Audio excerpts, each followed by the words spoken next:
After waking up with a jolt, the girl laid in bed a few seconds longer. Reaching over to switch on her bedside lamp, she tried to remember exactly what had stolen her sweet slumber away. When she couldn't, the brunette swung her legs over the side of the bed and heaved herself up. Checking the time on her phone, she snorted when she saw it was midnight. It's the witching hour. Knowing that sleep would only evade her, she left her bedroom for the kitchen, a good cup of coffee on her mind. As she passed by her front door, a chill spread like liquid fire down her spine. It's only winter, she told herself, focusing again on the coffee plan.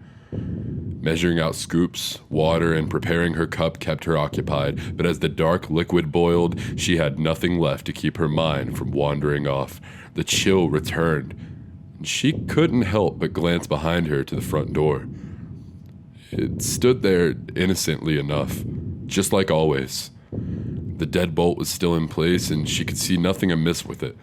Turning back to her coffee, she did her best to forget about the feeling. With a cup in her hand, she started back toward her bedroom. As she walked by the front door, she decided that a quick glance out of the peephole would help calm her restless mind.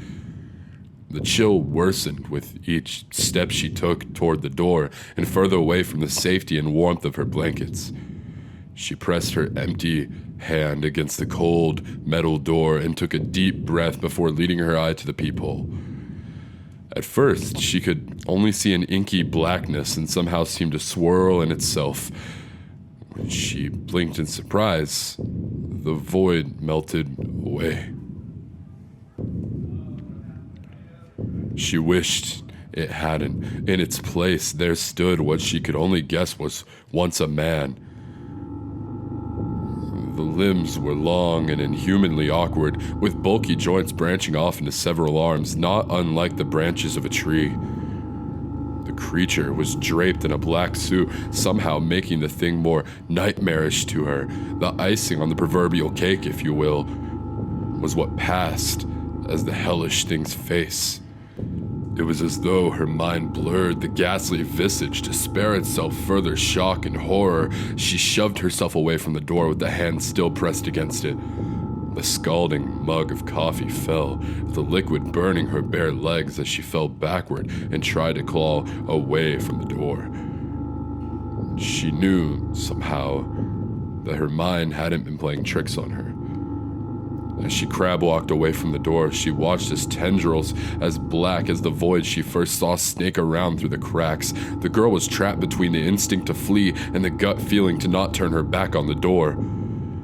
When the door jolted, the urge to flee overcame her, and she slipped in the burning liquid as she tried to make it back to her room. She knew deep down that she was trapping herself in a corner, but she had to get away from the door.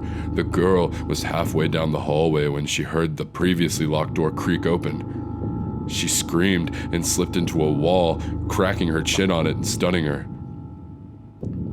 After that, there was only a blackness. "Nicole?" A warm, male voice snapped the woman out of her trance as she turned around. She was met by one of her sister's doctors. She nodded, not sure if she should say anything or even if she could find her voice if she did have something to say at all. That morning, she had gotten an urgent phone call from the hospital saying that her sister, Lindsay, was there. Before they had even let her see her, the doctors had pulled her off to the side and insisted that they talk to her about what might have happened. Phrases like self-inflicted and assault had been thrown around, and Nicole felt her mind reel. She still hadn't fully understood what they had been saying until she saw Lindsay with her own eyes. Her little sister had a bandage wrapped around her head, covering both of her ears as well as her eyes. They said it was to keep her now deadened eyes from drying out and to try to keep infection out of the wounds. The doctors had guessed that either she or someone else had jammed a pencil into them to keep her off balance or to deafen herself against something. There was the mix of first and second degree burns on her hands, legs, and feet from what was assumed to be the coffee her neighbors found slipped all over the entry to her apartment. As Nicole walked into her sister's hospital room for the first time, she thought she had spied the silhouette of a man in the window. That she knew was impossible. Her sister's room was on the third story the entire time.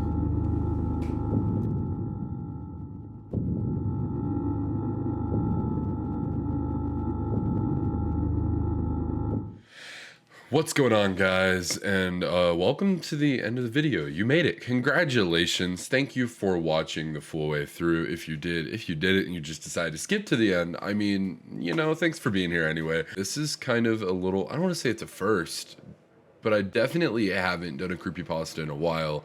I'll probably show it on screen right now, but one of the ones I did got around 21,000 views in the past like year or so, which is really weird because it's not the type of content that I've sat here and really said, oh, I want to make. It's the type of content that people have told me I'd be good at making because of my voice. It's weird. I appreciate it though, genuinely. If you're one of the people who subscribe for the creepypasta content, please comment down below and just tell me, like, what do you want to see from the channel? The channel what has been a little bit dormant recently for the past like month or so, I guess, because I've been moving into college. I started a new job, just a bunch going on, but we're gonna get back into the consistency. I have a schedule down, I have a routine, and I'm very excited for the content that we have coming up. So ladies and gentlemen, on the subject of this creepypasta, it was okay.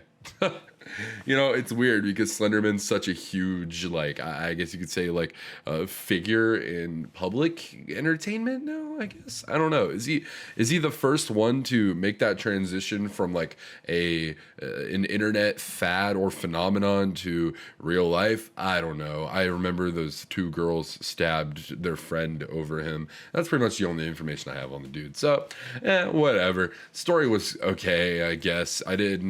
It's not my favorite narration I've ever done. I'd say the Russian sleep experiment one has been the favorite so far, but I don't know. That is where we find ourselves. So, ladies and gentlemen, thank y'all so much for watching. If you haven't already, please make sure you drop a subscribe, comment how you like it, comment what you want to see next, and of course, my name is Walker.